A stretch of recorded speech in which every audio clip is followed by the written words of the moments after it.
আমি আর আমার বর দুজনেই অফিসে চাকরি করি। বাচ্চাটার মুখের দিকে তাকানো যায় না। ও একটু ভালোবাসা চায়, একটু অ্যাটেনশন চায়। কিন্তু কাজের চাপে ওকে সময় দিতে পারি না। তাই মাকে বলেছিলাম কোনো ভালো আয়ার সন্ধান দিতে পারলে তাকে রেখে দিতাম।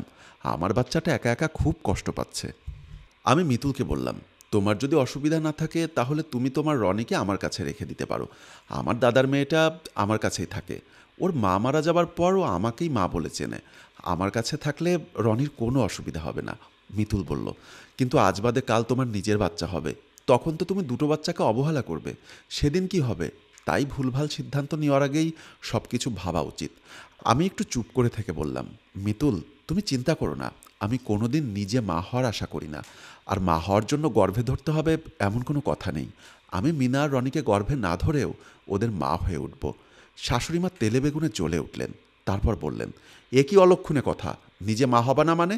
আমার সংসারে কোনো দিন আলো জ্বলবে না? তুমি কি বন্ধা নাকি? কুলাঙ্গার ছেলে মেয়ে! আমি এতদিন ধরে অনেক অপমান সহ্য করেছি, কিন্তু আজ যেন গায়ে এসে বিঁধল কথাটা।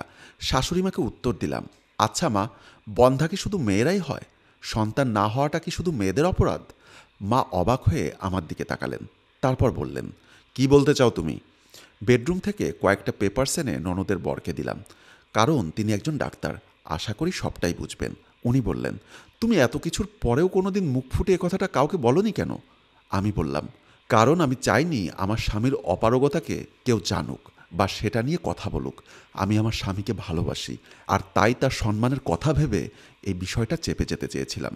এখনও সমাজে বাচ্চা না হলে মেয়েদের দোষারোপ করা হয়, কিন্তু একবারও ভেবে দেখা হয় না একজন নারী পুরুষের শুক্রাণু ছাড়া সন্তান জন্ম দিতে অক্ষম। তাই নিজের স্বামীর অসহায়ত্বকে সমাজে প্রকাশ করতে চাইনি। আর আমার বৌদি মারা যাবার পর মিনাকে নিজের মেয়ের মতোই মানুষ করেছি।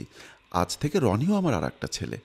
বন্ধুরা, আমাদের এই গল্পটি যদি আপনাদের কাছে বিন্দু পরিমাণও ভালো লেগে থাকে তাহলে অবশ্যই লাইক, কমেন্টস এবং শেয়ার দিয়ে আমাদের সঙ্গেই থাকুন।